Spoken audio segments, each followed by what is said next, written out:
Good morning and welcome to another edition of Community Issues. I'm your host, Omar Rashidon, live right here on East Access Time on 28th, December the 6th, 2015. I have two special guests. They're twins. We have Ingrid and Isaac. Good morning. Good morning. Okay, Inspiring Imagination. What is an awesome group that works with young people that's formulated back several years ago. Before we get into the history of the organization, how'd you come up with the name? I love that name. Well, actually, that's what I wanted to do when I created this. I wanted to inspire children to use their imagination versus being out there in the streets doing other things. Right. So I just wanted to inspire this thing called imagination in all of the children that we work with. Okay, so talk about how you formulated the organization.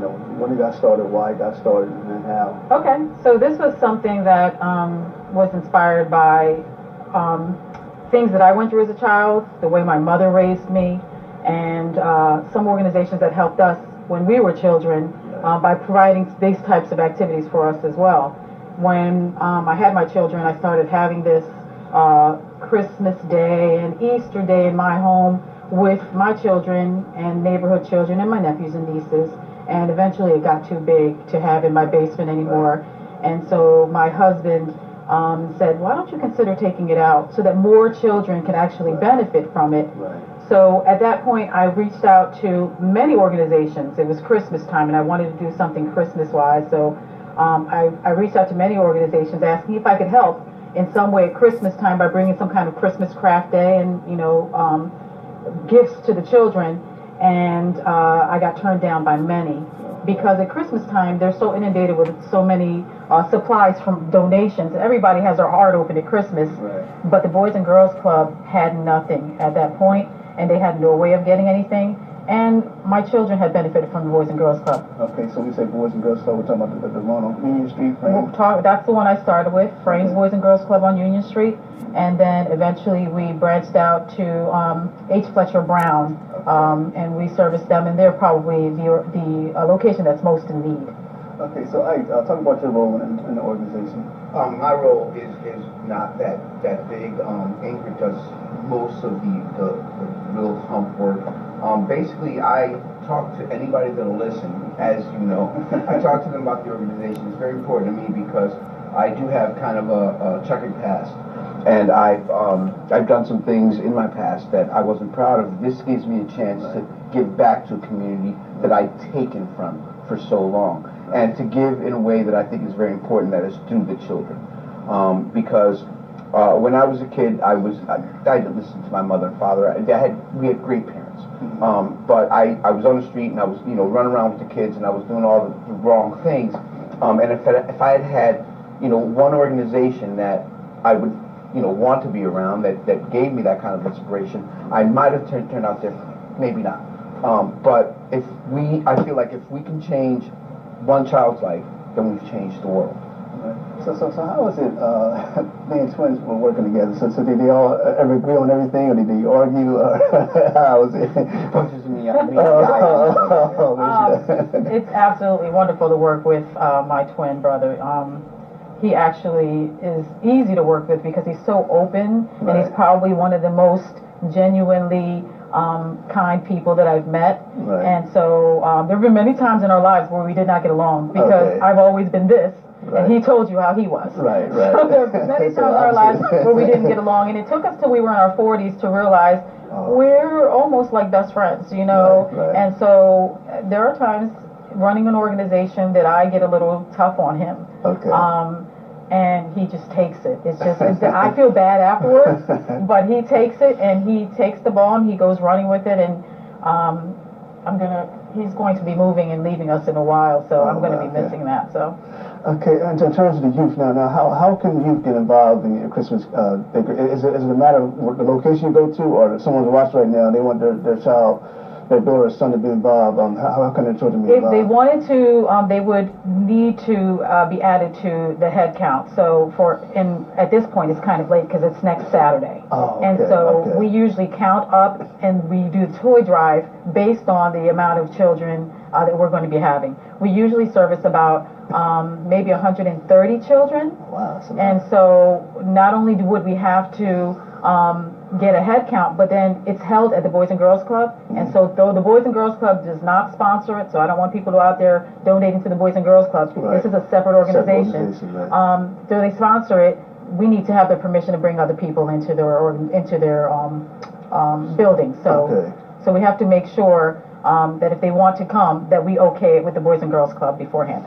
Okay, so Ike, so what is the organization? Is it looking for financial donations, or are you looking for toys? And yes, I mean the toys are important. I was very lucky in that my boss, Scott Morrison, who's owner of Chelsea Tavern and Ernest and Scott Taproom, he himself ran some emails. We were able to put boxes in several locations to collect toys. Those are very important. However, right now we are pressed for financial donations. Okay. There's a lot of stuff that goes on beyond the toys. There is the party that we throw for the children. We give them lunch, and we have the juice, and we have a lot of other expenses. So financial donations are very important. We do have a GoFundMe page.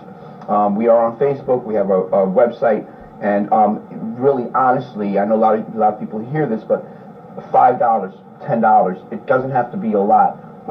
Every little bit counts. So what we need is your money. Right. And another important point to make is that we don't only do the Boys and Girls Club at Christmas. Okay. We also go out to Philly in the summertime, and we host craft tables for about 300 children at Park West Town Center, which is a shopping center that was opened up in West Philly when there was nothing else there. Oh, wow. And it sort of gave life to the community. Right. So we go out every year and we attend that as part of their festival, and we provide the crafts for the children then as well.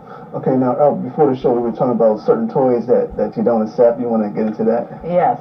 So we do a lot of toy donation collection, and we do ask that people do not donate toys that have a violent tone to them. Right. So no guns, no knives, things of that nature, because we don't want our children to then go out and play with these and assume that guns are okay to play with. Right. Even military toys can be a little violent. We actually had one yesterday, and what did you say? They had assault rifles in it? There was an assault helicopter in it. There was a couple of rifles and that kind of thing. And it's very nice. The donations are great. But and it's not that we don't support the military and the people that put in that hard work. We don't want to raise our children thinking that violence is okay in any form. Yeah. Yeah, definitely. Now, what about the material for the crafts? Is that stuff that you need donated as well? Actually, a lot of people have donated crafts in the past. The problem with that is that we need enough to cover all the children, because if we have one child that got a craft and the other one wants to complete that craft and we don't have enough for that child, it becomes a problem, because they get really attached to the items that we have there. So we would prefer to buy our own crafts. That way we know how many children we're going to have, and we can buy enough to support all of them. Like throughout the years that you've been doing this small amount of time you're doing this, what type of feedback have you received, from the kids as well as maybe their parents? Well, actually, I have a lot of great feedback from the parents, but the best piece of feedback I ever got was from one of the directors of one of the Boys and Girls Club, the H. Fletcher Brown, who told me as we were giving out, we have food, we have snacks and everything for the children. Santa comes out and gives them these gifts.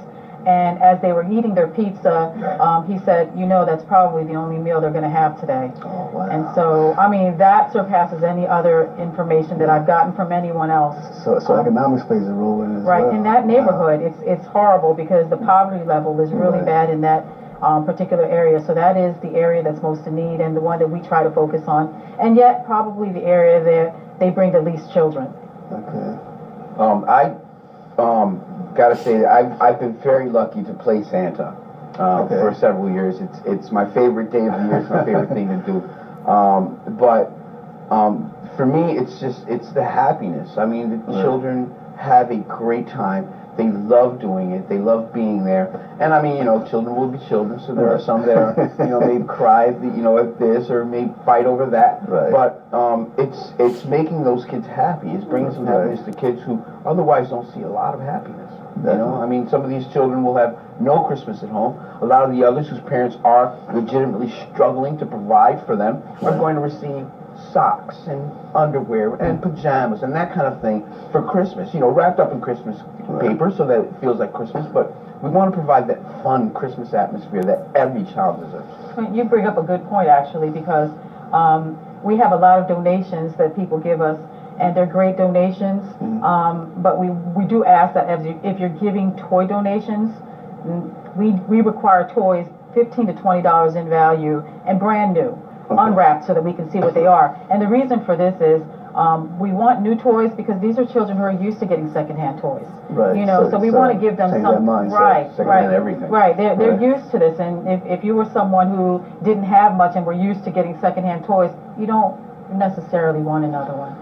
Okay, we got a minute remaining in this segment. What are the age requirements for the children, and then any final closing comments in a minute? Well, we take any children. Usually it's age 5 to 13 is the age range of the Boys and Girls Club. Okay. Well, if parents come and they have babies with them, if we have enough gifts and we have gifts that are baby related, which we do get donated, we'll give that out.